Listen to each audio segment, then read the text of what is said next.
इथे मी जवळजवळ 2 कांदे रफली चॉप करून घेतलेले आहेत। त्यामध्ये थोडंसं मीठ टाकलेलं आहे आणि माझ्याकडे बटाटे वडे उरलेले होते ते त्यामध्ये आता कुस्करून घालत आहे।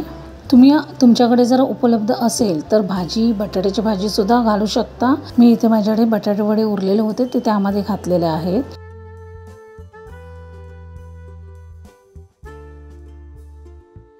थोडेसे चवीसाठी मी इथे पेरी पेरी मसाला घालत आहे।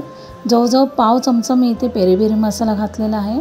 इथे माझ्याकडे अमूल चीज स्प्रेड होतं ते मी घालत आहे। तुमच्याकडे जर अवेलेबल असेल तर नॉर्मल चीज असेल तर ते सुद्धा घालू शकता। जवळजवळ 2 चमचे मी इथे स्प्रेड घालत आहे, अमूल स्प्रेड घालत आहे। आणि आता व्यवस्थित एकजीव करून घ्यायचं आहे, हातानेच एकजीव करून घ्यायचं आहे। बटाटा कांदा मसाला जरा व्यवस्थित लागला पाहिजे असा एकजीव करून घ्यायचा, त्याचा लगदा करून घ्यायचा असेल। माझ्या इथे बटाटा वडा उरलेला होता म्हणून मी त्याची रेसिपी केली आहे। तुमच्याकडे जर बटाट्याची भाजी असेल तर ती पण घालून तुम्ही त्या बदल्यात करू शकता। इथे मी नॉर्मल चपातीचं पीठ जे होतं ते मी घेतलेलं आहे आणि त्यामध्ये असा गोळा करून मध्ये असा जरासा खड्डा करून त्यामध्ये मी हे जे मिश्रण बनवलं होतं मी त्यामध्ये घालत आहे। आणि घातल्यानंतर हे बघा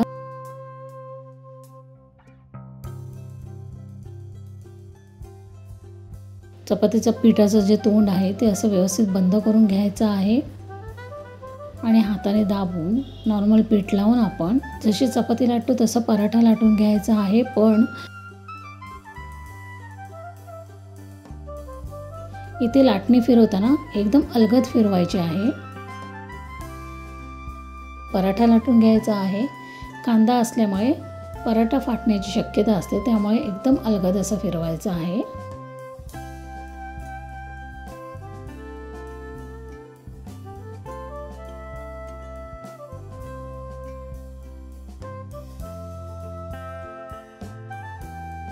तवा तापून घ्यायचा आहे, त्यामध्ये तेल किंवा तूप सोडायचं आहे, अगदी 2 ते 3 चमचे सोडायचं आहे।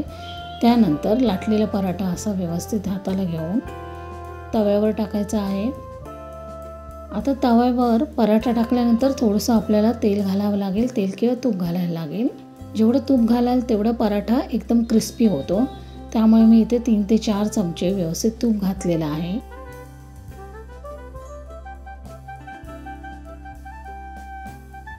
आणि पराठा पलटून घ्यायचा आहे। पलटल्यानंतर सुद्धा त्यावर तेल घालायचं आहे।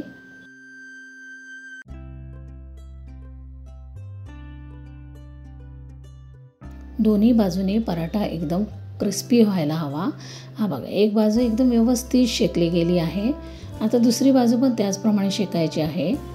मध्यम आचेवर प्रोसिजर करायची। असं 3दा ते 4दा पराठा व्यवस्थित पलटून घेऊन आलटून पलटून व्यवस्थित भाजून घ्यायचा आहे। आता पराठा तयार झालेला आहे। दुसरा पराठाही त्याचप्रमाणे आपण आता शिकून घ्यायचा आहे। जेवढे पराठे करता येईल तेवढे करायचे आहे। माझ्याकडे छोटे छोटे 2 बटाटे वडे होते त्याचे 2 पराठे झालेले आहेत। पराठा तुम्ही चटणीवर खाऊ शकता। मी इथे टोमॅटो केचप घेतलेला आहे आणि हा बघा व्यवस्थित झालेला पराठा एकदम छान झालेला आहे। असं तोडून घ्यायचा आहे। ज्या वेळेला तुमच्याकडे कुठची भाजी उरते त्याचा असा तुम्ही पराठा नक्कीच बनवू शकता। उपलब्ध असलेल्या साहित्यात बनलेला पराठा तुम्हाला आवडला तर या व्हिडिओला नक्कीच लाईक करा।